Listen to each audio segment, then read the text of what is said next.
True tranquility or inner peace. Once upon a time in ancient China, the emperor was in his study, looking over volumes of diplomatic documents. He found it hard to concentrate, so he called his most trusted minister. When the minister arrived, he saw that the emperor was pacing back and forth, looking irritable. The emperor said to him, I wish to focus on the affairs of the state, but my mind is unsettled and agitated. When I feel like this, I need something I can look at to help me regain inner peace. Go, find the best artist in the land and have him create a painting that has the power to calm me down. I want the theme of the painting to be true tranquility. As you command, Your Majesty. A few days later, the minister reported that there were three artists widely considered to be the best in China. They were equally talented, so he brought all of them into the palace. Once they understood what the emperor wanted, they began painting. When the work was done, the emperor went into the studio with the minister to see for himself.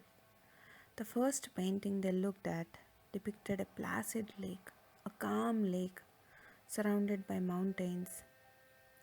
It was a beautiful scene. The surface of the lake was perfectly still and conveyed a peaceful feeling. The emperor smiled. This is beautiful. The second painting showed a snowscape. It evoked the silence after a snowfall, a deep silence that went beyond mere lack of noise. Because the snowbanks absorbed all sound, both the minister and the emperor nodded their approval.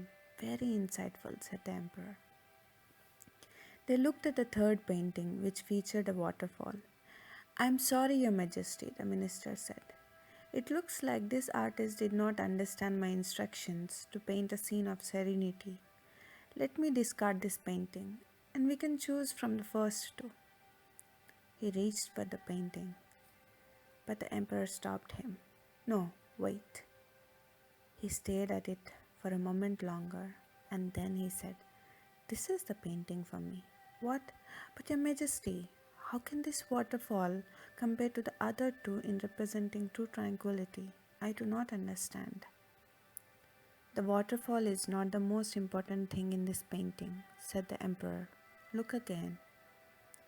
The minister took another look at the painting, carefully this time. He saw that there was a tree next to the waterfall. One of the branches of the tree held a nest. A bird was sleeping inside that nest.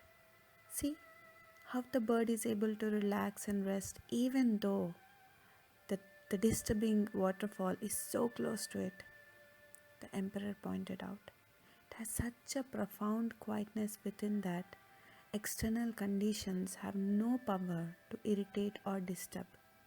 Now that is the essence of true tranquility.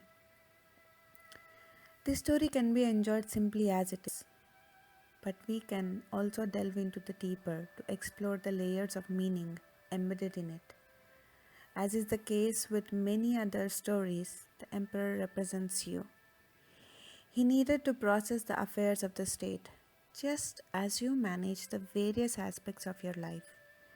If the emperor did his work well, he would become known as a wise and a capable ruler of his domain. Similarly, if you can manage your life smoothly, you become the master of your destiny.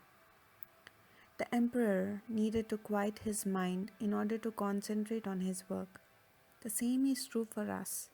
We all know the difficulty of trying to do anything when our thoughts are scattered in many different directions.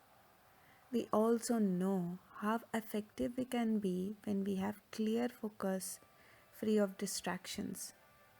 Perhaps that is why more and more people are flocking to silence retreats in recent years. Some attend such retreats to recharge their spiritual batteries.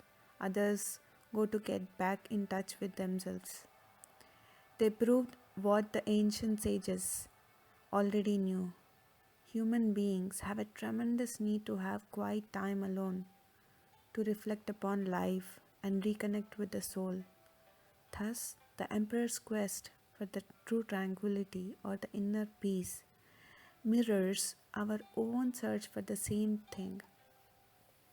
Let's get into the deeper of knowing what is the lake saying and the snowscape and the bird. The first painting represents a superficial kind of tranquility. The lake may seem calm on the casual observer, but below the surface there may be chaotic currents. This was not what the emperor wanted, because the mere appearance of calmness was not enough, no matter how beautiful that appearance might be. When we apply this to life, the story's message becomes clear. The appearance of inner peace is something we can create with relative ease. For instance, we can present a calm facade to others while secretly harboring anxieties. Perhaps we can be very convincing, and perhaps no one can see through it. But no matter how good our acting skills may be, deep within we know the truth. The appearance of inner peace becomes a way to disguise our inner turmoil. Similarly, we can build a soundproof room and create a perfectly organized work environment in it. At first glance, it may seem as if we have achieved the goal of serenity, but all we really have is appearance. If the mind remains disturbed and the voices in the head won't subside, then even the quietest, most immaculate room in the world won't do us any good. And let's go to the second painting. The second painting expresses a level of understanding about the first one. A body of water can exhibit surface tranquility while hiding chaos below, but not a pile of snow. This means snow can represent a kind of inner peace that is consistent internally as well as externally. Still, the emperor did not choose this painting. Why not?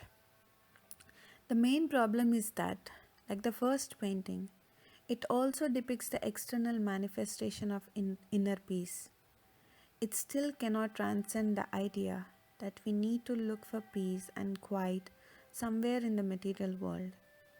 It directs us to look outward when we really need to look inward. Another problem is that the snowscape represents a transient form of tranquility. The thick layer of snow covering everything may well be the result of a snowstorm, and people who live in colder climates all know that such a scene won't remain serene for long.